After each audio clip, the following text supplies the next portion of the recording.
Gotta Refine, behind the scenes of America's guiltiest pleasure. We dive into the new book that exposes The Bachelor's dirty secrets. So you know at the end when they get that big diamond, you only get to actually keep that diamond if you stay together as a couple for a minimum of 2 years. Plus, Do me a favor, guard. Yeah. Can you go up to the truck and go get the rest of that stuff for me? I'll finish this up here. Yeah, I'll help you. one of the Northwest's premier gardening gurus puts me to work and shares the secrets of his thriving business. Then, Welcome to my royal wedding watch party. This looks like a party I'd love to go to.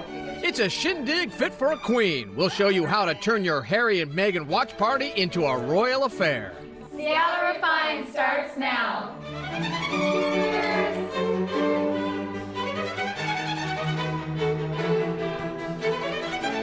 Hi, everybody. Welcome to Seattle Refined. I'm Gard Swanson. We are just 2 weeks away now from the controversial return of television's most guilty pleasure. I'm speaking, of course, of ABC's The Bachelorette. I love you so much. Yeah. You've probably seen the new promos that show broken-hearted Becca tearing up a photo of Bachelor bad guy Ari Lyondike. We admit we always seem to get sucked into the tears, cocktails, and catfights of The Bachelor. But this season seems extra juicy. Can you talk to me for like a few minutes? Don't touch me. After watching Becca get her heart ripped out by Ari on national television, everyone seems to be pulling for this girl to find Prince Charming. Here's what she told GMA after meeting some of her new suitors. How are you going to get yourself prepared to fall in love again? My heart is in the right place. I know what I want. I'm ready for it. And so, I mean, even just meeting the guys tonight just gives me so much hope for what's to come. And so I'm ready. I'm excited. Becca's search for love begins May 28th right here in Como. We'll be watching. While we're on the subject, we might as well update you on Ari and the girl he dumped Becca for, Dole as Dishwater Lauren. The couple is still together. They recently posted nauseating photos on their Instagram of them in Australia, and they reportedly just bought a new house together in Phoenix. I'm sure it's just a matter of time until they traipse down the aisle on national television. But I've got one word for these two: snore. Without a doubt, The Bachelor is one of the most popular reality shows in the history of television. But why is the show so addictive? And what magic happens behind the scenes that makes it so tantalizing? Veteran entertainment journalist and author Amy Kaufman attempts to pull back the curtain in her book, Bachelor Nation. I think, The Bachelor deals with something that we can all relate to, which is love and marriage. And when we're watching The Bachelor, we're just like, oh, is that what you have to do to get a guy? Or would he find that attractive? Will you? The show looks and feels like a fairy tale. But in reality, contestants find themselves thrust headlong into a pressure cooker. They don't have access to phones or internet or television or movies or really books. And there's an open bar at their disposal. And everyone around them is talking about how great Joe Schmo is. And then all the producers are like, oh my God, isn't Joe Schmo great? Don't you think he'd be like a great match for you? And so you just kind of start to go crazy. And it helped explain a lot of why people behave the way they do to me. Amy interviewed dozens of insiders to uncover the juiciest details about the franchise. So we had to get our Bachelor Roundtable together to break it all down. One of the things that they say in here is that sometimes the producers on the show can be a little bit manipulative. So for instance, when they were talking about manufacturing storylines, a famous one that came up was Claire Crawley in Bachelor in Paradise. Now she was having conversations with producers, emotional ones. This is drama. This whole is drama. And they made it seem like she was talking to a raccoon. And this was an ongoing storyline for weeks. Yeah, but you would have to know, as a consumer of the show, that was totally edited and, manufactured. I think it would be an issue if you didn't know that was manufactured. If you thought this woman was crazy enough to just discuss things with a raccoon, that's on you. Amy Kaufman, the author, actually got her hands on one of the contracts that all the contestants have to sign. So at the end when they get that big diamond, you only get to actually keep that diamond if you stay together as a couple for a minimum of 2 years. If you break up before 2 years, you're handing that baby back. I was stunned too by the fact that ABC, by virtue of this contract, has first right of refusal to televise your wedding if you meet on the show. So that's why you see so many of these couples like Evan and Carly from Paradise a couple years ago come back and have their wedding on TV, and it's a 1-hour special. And they don't pay out as much as you think they pay out for that special because it's still part of your Bachelor contract. And if you're like 10 grand. Yeah, it's like $10,000 to have your wedding televised, which I would have thought it'd be way more, but that's not that much money. Another thing that the book brings up a lot was that there is an immense pressure on each of the bachelors or the bachelorettes to be engaged at the end of it. So for instance, the 3rd season of The Bachelorette was a gal named Jen Sheff, and Jen says she didn't want to marry either of her final 2, and she knew that going into the rose ceremony, but she still felt the pressure to just choose one, to even just keep dating, because they've been on this whole thing and America's behind her and the producers are behind her. There's drama, I think, swirling those proposals, a lot more behind the scenes than any of us really will ever know. Coming off this book, I would say, you know, if you asked me if I wanted to recommend it to someone, you have to love The Bachelor and have watched multiple seasons to understand, get it. If you don't know that much about The Bachelor, it's probably pass for the next book. If you haven't dove into our May Refine Reads book yet, now is the time to pick up a copy of Rich People Problems by Kevin Kwan. You can read all about it on our website. Coming up on Seattle Refined. You ready to do this, George? Let's get busy. Let's get dirty. Tips of the trade, we spend the day with one of the region's premier landscape artists. But first, we crash a party for royal wedding watchers. When we're having our tea, what are we going to do with our pinkies? Pinkies up. Pinkies up, all right. We'll show you how to throw down a bash fit for Buckingham Palace.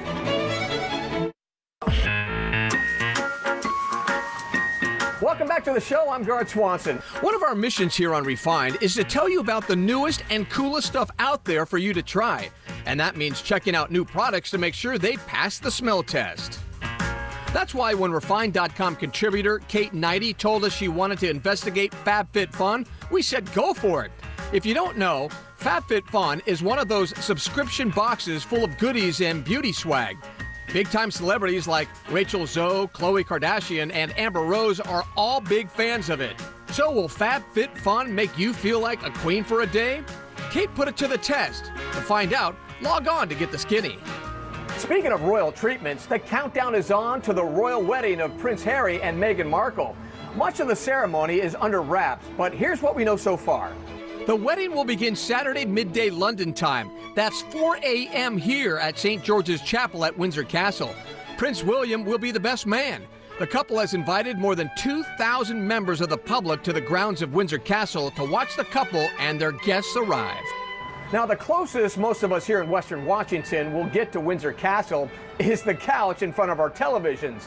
But that is not stopping some diehard royal fans from getting their party on. But what do you serve at a shindig fit for a queen? Refined's Malia Karlinski has that part of our Refined Royal Roundup.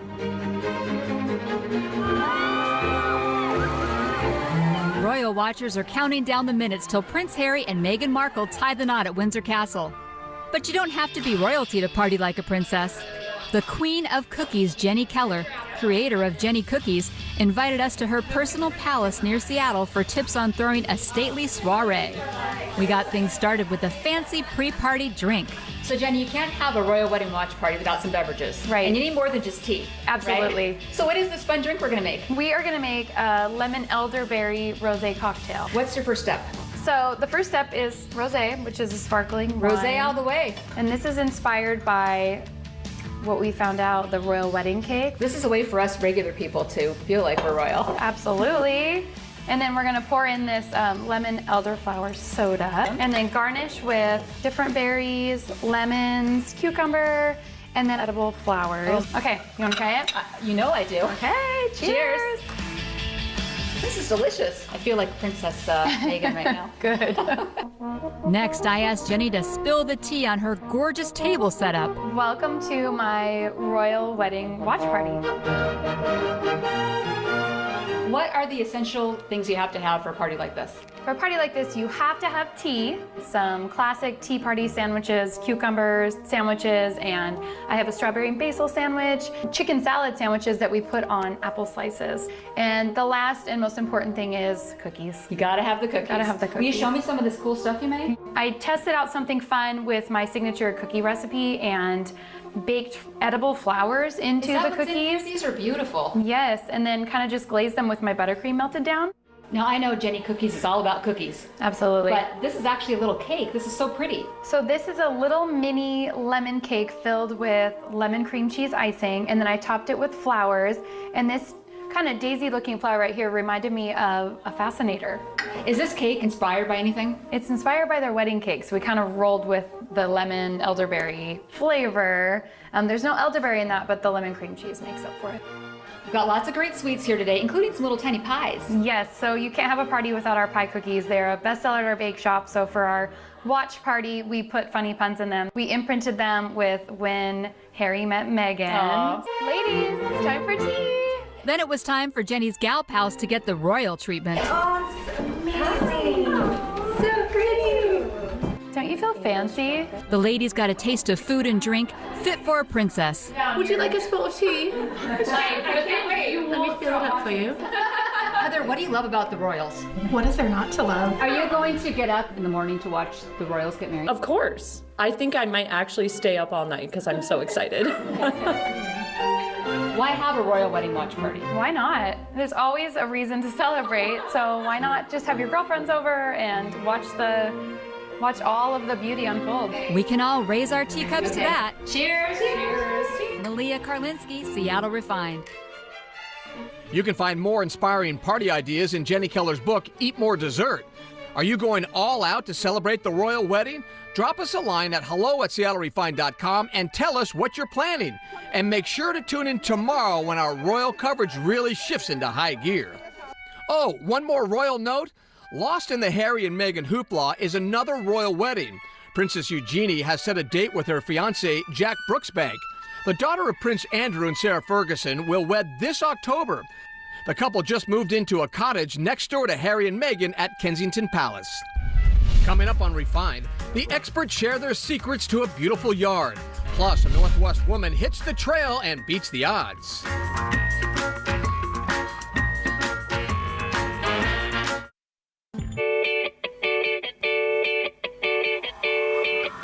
Welcome back to the show. I'm Gard Swanson. You know, there's no better feeling than pulling into your driveway and seeing a beautifully cared for yard. It just makes you feel good to be home. But let's face it, not everyone has a green thumb, including me, or the time to spend in their yard. But thanks to our sponsor, Uetta Landscape and Maintenance, you don't have to.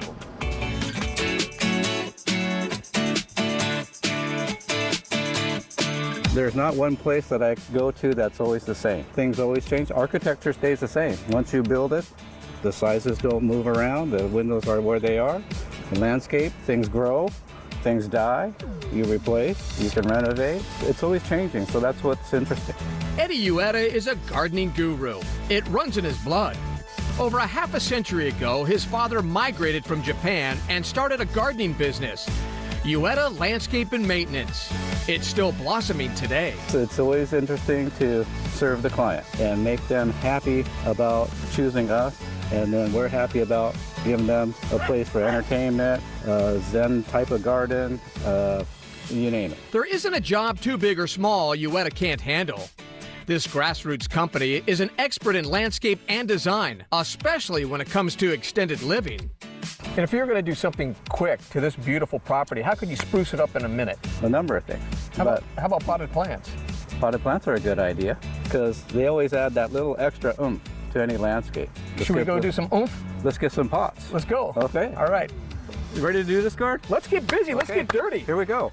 Our project here is to bring this big heavy pot. Look at that, babe. That is all the way down to the lake front, and along with that, we're going to have some bacopa, some impatiens, and some hydrangea. Nice. And then we have some nice, rich organic soil to go with it. Good. Let's get busy. You grab the heavy pot. I got this heavy hydrangea right here. Ready to go? Got it. Oh, sure. Okay, let's go. All right. Oh, man. Good job. Yeah. Do me a favor, Gard. Yeah. Can you go up to the truck and go get the rest of that stuff for me? I'll finish this up here. Yeah, I'll help you. Thanks. Okay, guard, we got everything good. Yeah, we did. Ready to do this? What are those things, Eddie? Hey, old trick that I learned from back in the day. Packing peanuts helps take up a lot of the volume that we'd have to bring in soil. Yeah. Yeah, and it still drains just like the soil would. And it's okay for the plants. Okay for the plants. It makes it super light for us to move pots around if we have to. Oh, man. This is pretty heavy here, buddy. It is. And then you need to get enough in there so it's about a ½ inch from the top. Okay, that's Good thing for those styrofoam peanuts. There you go. He's been great for us because my husband travels, so there's no one else to do the yard work, and so it takes a lot off of me. I'm ready. How about if you hand me that hydrangea? Okay. I usually like to start with the centerpiece first because it's the tallest plant. Yeah. And then we work our way down into the middle ground and the foreground, which are the edges.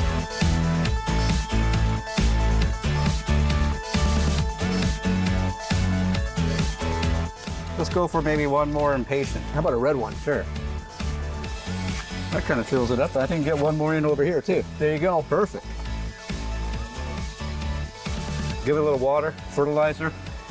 You're ready to go. Homeowner has to love this. They like it. Give me a dirty high five. All right, good job. Yeah. Eddie inspires loyalty because he has never let us down. Ueda Landscape and Maintenance, beautifying your life, one flower at a time. To learn more about Ueda Landscape and Maintenance, log on to our website. We'll be right back. It's time. Welcome back to Refine. They came, they saw, they danced like crazy, and now a lucky few can officially call themselves Seagals. Dancers competed for the final spots on the Seagulls roster last Sunday at CenturyLink Field. Competitors were judged on danceability, physical appearance, and showmanship. Congratulations to everyone who made the squad. You can see a full gallery of the finalists on our website. And if that doesn't inspire you, we know this next story will. You've heard the expression, when you fall down, get up and brush yourself off and start over again? Reporter Dan Ruscone discovered a woman who demonstrates that old adage, and she puts it to action.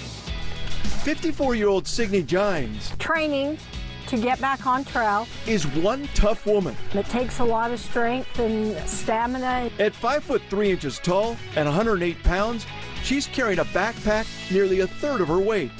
Signe recently carried this 30-pound pack 2,300 miles along the Pacific Crest Trail, a 2,650-mile trail that extends from the Canadian border in Washington, travels through Oregon, down into California, and eventually ends at the Mexico border near San Diego. So rewarding and fulfilling. Signe started her trek on July 14th, all in the name of cancer awareness. Are you scared? Yes, I would lie if I said I wasn't scared.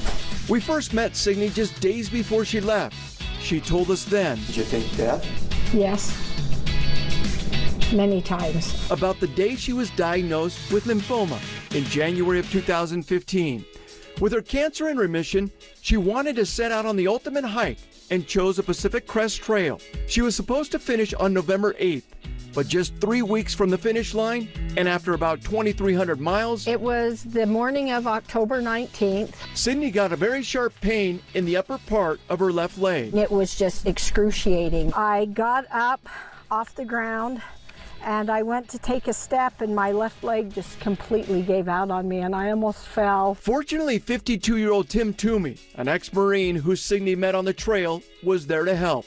He loaded Signe on her back and carried her for more than a mile to get help. What do you think of what he did? It was incredible. Turns out that Tim's own mother died of cancer while he was hiking on the trail. When he was carrying me off the trail, he commented again. He said, "See, my mom knew you'd need me." Signe had actually broken her hip. She remembers a bad fall about 500 miles earlier. She has since had a total hip replacement and is now planning to finish the remaining 300 miles. Why are you going back?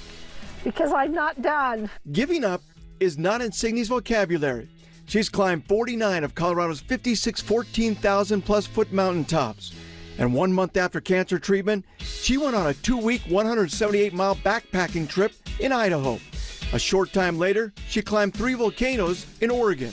Now she wants to add one more to the list, the Pacific Crest Trail from start to finish, hoping it can send a message to others. This whole process is just showing people that despite challenges, you just don't give up. You just get out and you just do it. All right, that's going to do it for today's show. I'm Gard Swanson. Have a good one, everybody. We'll see you next time right back here on Seattle Refined.